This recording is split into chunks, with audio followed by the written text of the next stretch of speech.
అందరికీ నమస్కారం. స్నేహితురాళ్ళైన ఉషా, రాధికల మధ్య కొంతకాలం తర్వాత కలిసినప్పుడు సంభాషణ ఈ విధంగా సాగింది.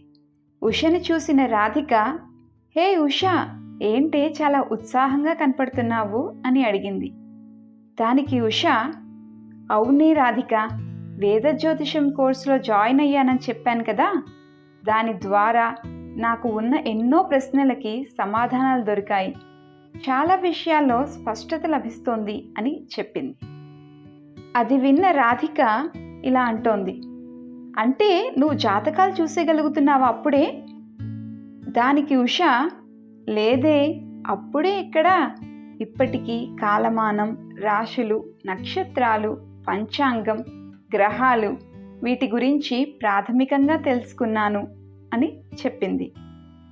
దానికి రాధిక, అయితే అంత సంతోషించవలసినదేమున్నదే, ఈ విషయాలు గూగుల్ చేసినా తెలుస్తాయి కదా అని అన్నది.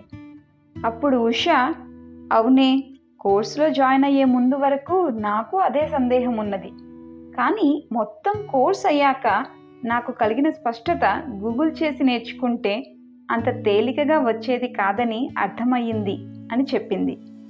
అప్పుడు రాధిక, ఒక్కొక్కళ్ళు ఒక్కొక్కటి చెప్తారే, ఇప్పుడు ఇంకొకళ్ళది విన్నావనుకో నీకు మళ్ళీ కన్ఫ్యూజన్ మొదలవుతుంది అని చెప్పింది.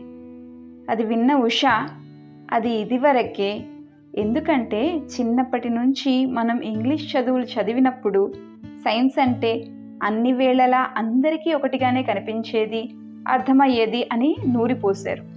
దానితో ఈరోజు మనం జ్యోతిషం కూడా సైన్సే కదా, భిన్నత్వం ఉంటే అది సత్యం కాదు అని కొట్టిపారేస్తున్నాము. గుర్తుందా, మనం చదివిన చదువులన్నీ కూడా ఒక కాన్సెప్ట్ మీద ఒక శాస్త్రవేత్త పరిశోధన చేసి విజయం సాధిస్తే తరువాతి వారు దానిని ప్రామాణికంగా తీసుకుని ముందుకు సాగేవారు. కానీ మన సనాతన విద్యల విషయంలో అలా ఉండదు. ఎంతోమంది ఋషులు ఎన్నో విధాలుగా దర్శించి వారి వారి దర్శనాలను వివిధ గ్రంథాల రూపంలో మనకి అందించారు.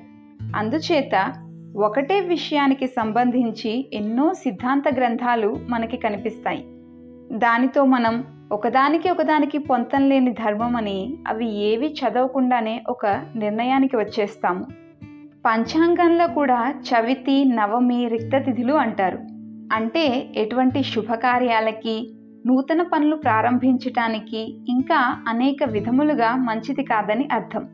అప్పుడు వెంటనే మనకి వచ్చే ప్రశ్న ఏమిటంటే, చవితి నాడు వినాయక చవితి చాలా ప్రసిద్ధి, నవమి అమ్మవారి పూజలకి ప్రసిద్ధి, మరి అవి చేసుకోవటం మనకి శుభాలను ఎలా తీసుకొస్తాయి అని. మనకి ఎప్పుడెప్పుడైతే అశుభాలు, ప్రమాదాలు జరిగే అవకాశం ఉంటుందో ఆ రాబోయే ప్రమాదాలను మనం నివారించుకోవటానికి చేయవలసిన పనులని చక్కగా చెప్పేశారు మన ఋషులు. ఇదే జ్యోతిష శాస్త్రంలో చెప్పబడిన జ్యోతి.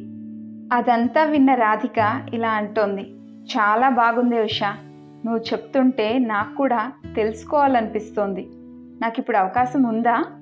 దానికి ఉష, తప్పకుండా నేర్చుకోవచ్చు రాధిక, శ్రీకామేశ్వరి ఫౌండేషన్ వెబ్సైట్లో ఈ కోర్సుకి ఎలా రిజిస్టర్ చేసుకోవాలో ఆ లింక్ నీకు పెడతాను. జరిగిన పాఠముల వీడియోస్ వెబ్సైట్లో అప్లోడ్ చేస్తారు. వచ్చే నెలలో అడ్వాన్స్డ్ కోర్సు ప్రారంభం కానుంది. ఈలోపు నువ్వు పూర్తి అయిన అంశాలను నేర్చుకోవచ్చు. ఈసారి ఇద్దరం కలిసి అడ్వాన్స్డ్ కోర్సులో పాల్గొందాము, కలిసి జ్యోతిష శాస్త్రాధ్యయనం చేద్దాము అని చెప్పటంతో రాధిక వెంటనే వేద జ్యోతిషం కోర్స్కి రిజిస్టర్ అయింది. మీరు కూడా జ్యోతిషం గురించిన యథార్థ విషయాలను తెలుసుకోవాలనుకుంటున్నారా? అయితే వెంటనే వేద జ్యోతిషం కోర్స్కి రిజిస్టర్ అయ్యి ప్రాథమిక దశలో చెప్పబడిన జ్యోతిష శాస్త్ర విషయాలను తెలుసుకోండి. అడ్వాన్స్డ్ కోర్స్కి రిజిస్ట్రేషన్ వివరములను త్వరలో తెలియజేస్తాము.